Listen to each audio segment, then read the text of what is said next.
আহ, উপস্থিত মুরব্বীবর্গ, উপস্থিত প্রিয় নেতৃবৃন্দ, কর্মী ভাইরা, সামনে উপস্থিত সাংবাদিক ভাইরা সহ এলাকাবাসী ভাইরা যারা উপস্থিত আছেন, আসসালামু আলাইকুম। আসলে আজকে তো আমাদের এখানে ঠিক এইভাবে অনুষ্ঠান বা আনুষ্ঠানিকতার কোনো বিষয় ছিল না। অ্যাকচুয়ালি মোতালেব সাহেব উনি পুরনো মানুষ, দলের একজন পুরনো নেতাকে আমি একটু দেখতে চেয়েছি, কথা বলতে চেয়েছি। আপনারা নিশ্চয়ই খেয়াল করেছেন, আমি ওনার কাছে একটি কথা বলেছিলাম, জিজ্ঞেস করেছিলাম যে ওনার কি উপদেশ দেশের সকল বিএনপির নেতা কর্মী, শহীদ জিয়া, দেশনেত্রী খালেদা জিয়ার সকল নেতাকর্মীর প্রতি ওনার কি উপদেশ। উনি ওনার অবস্থান থেকে ওনার যতটুকু বক্তব্য উনি উপস্থাপন করেছেন। আহ, একই সাথে আমাদের পিরোজপুর জেলার আহ্বায়ক সাহেব নজরুল সাহেব উনি ওনার বক্তব্যে একটি কথা বলেছেন। উনি আমাকে বলেছেন অনুপ্রেরণা। নজরুল সাহেব, বিষয়টি আমি এভাবে দেখি না। আমি অনেকবার বলেছি, আমরা রাজনীতি করি, রাজনীতিতে অনুপ্রাণিত হই, আমাদের মূল শক্তি রাজনীতিতে এই দেশের জনগণ। কাজে আমাদের অনুপ্রেরণা যদি হয়ে থাকে, সেটি হচ্ছে বাংলাদেশের জনগণ হচ্ছে আমাদের অনুপ্রেরণা। কারণ বাংলাদেশের মানুষ যতবার, আমরা যদি রাজনৈতিকভাবে ব্যাপারটাকে দেখি, রাজনৈতিক বিবেচনায় দেখি, অর্থাৎ তাহলে নির্বাচন দেখতে হয়, এবং নির্বাচনে আমরা দেখেছি এদেশের মানুষ যতবার সুযোগ পেয়েছে স্বাধীনভাবে ভোট দেবার, তারা বিএনপির পক্ষেই রায় দিয়েছে। কাজে এটাই প্রমাণ করে যে এই বাংলাদেশের মানুষই হচ্ছে বিএনপির আস্থার প্রতীক বা পরিপূরক একজন আরেকজনের। এখন বিষয় হচ্ছে যে, যেহেতু আজকে এখানে আমরা অনেকে উপস্থিত আছি, আহ, কয়েকটি কথা আমি আমার অবস্থান থেকে বলতে চাই। আজকে আমরা মোতালেব সাহেবকে দেখছি, উনি একটি হুইল চেয়ারে বসে আছেন। এবং কম বেশি এখানে যারা আপনারা উপস্থিত আছেন, কম বেশি প্রত্যেকের ধারণা আছে, বাই নাও এই অনুষ্ঠানের মাধ্যমে বহু মানুষ এর মধ্যে জেনেছেন যে কিভাবে উনি এরকম ক্ষতির শিকার হলেন। আতাতের আঘাতে উনি এরকম হয়েছেন, রাজনৈতিক প্রতিপক্ষের আঘাতে।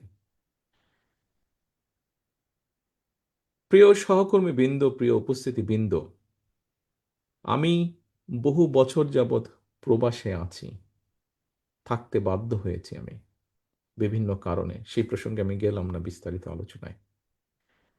দেখুন, আমাদের আমাদের দলের সহ বহু মানুষ বিভিন্নভাবে বিগত 17 বছর তো অবশ্যই, গত বছর জুলাই মাসে তো অবশ্যই অবশ্যই, এবং তারও আগে বিভিন্ন সময়ে মানুষের অধিকার প্রতিষ্ঠা করার জন্য, সেটি ভোটের হোক, রাজনৈতিক হোক, সাধারণ মানুষের অর্থনৈতিক স্বাধীনতার ক্ষেত্রেই হোক, বহু আন্দোলন হয়েছে দেশে, বহু সংগ্রাম হয়েছে, বহু নির্যাতন হয়েছে, বহু মানুষ শহীদ হয়েছে।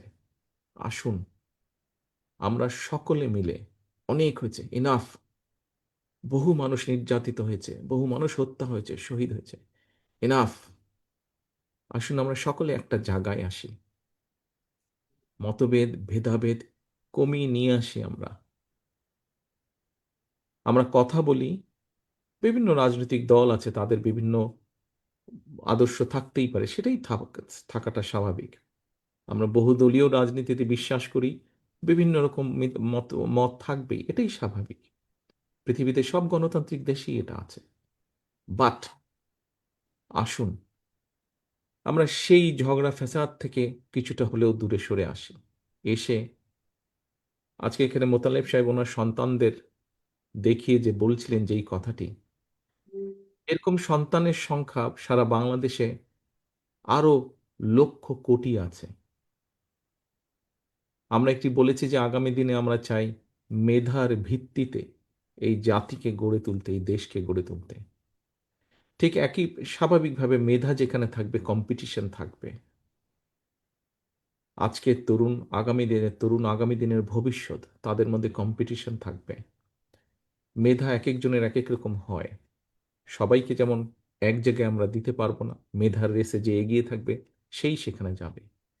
কিন্তু যারা যেতে পারবে না, তাদেরকেও আমাদের ব্যবস্থা করতে হবে। আমরা সে লক্ষ্যেই আগামী দিনে বাংলাদেশের লক্ষ কোটি তরুণ যারা আছে, নারী পুরুষ যারা আছে, প্রত্যেকে যাতে মিনিমামভাবে বেঁচে থাকার যুদ্ধে টিকে থাকতে পারে সেইভাবে আমরা পরিকল্পনাগুলো গ্রহণ করছি, যাতে মোতালেব সাহেবের পরিবারে যেমন সন্তানরা এখনো সকলে ব্যবস্থা করতে পারেনি, কিন্তু ভবিষ্যতে যাতে এই সন্তানেরা কোনো না কোনোভাবে নিজের সৎ পথে উপার্জনের ব্যবস্থা করে নিতে পারে, আমরা আমাদের পরিকল্পনাগুলোকে সেভাবে সাজাতে চাচ্ছি।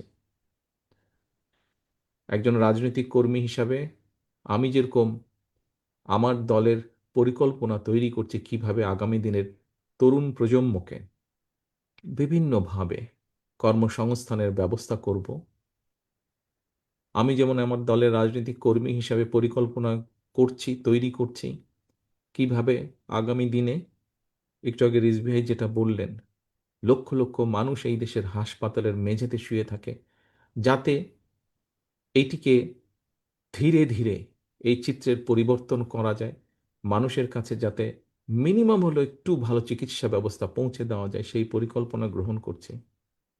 বাংলাদেশ কৃষি নির্ভর দেশ, লক্ষ কোটি কৃষক বিভিন্ন সময় বিভিন্ন প্রাকৃতিক দুর্যোগ সহ বিভিন্ন সমস্যার ভিতর দিয়ে তাদেরকে যেতে হয়, তারপরেও তারা হাল ছেড়ে দেননি।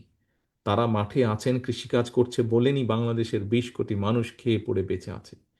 এই কৃষকদের পাশে কিভাবে দাঁড়ানো যায়, বাংলাদেশের গ্রামে গঞ্জে লক্ষ কোটি মা বোনেরা,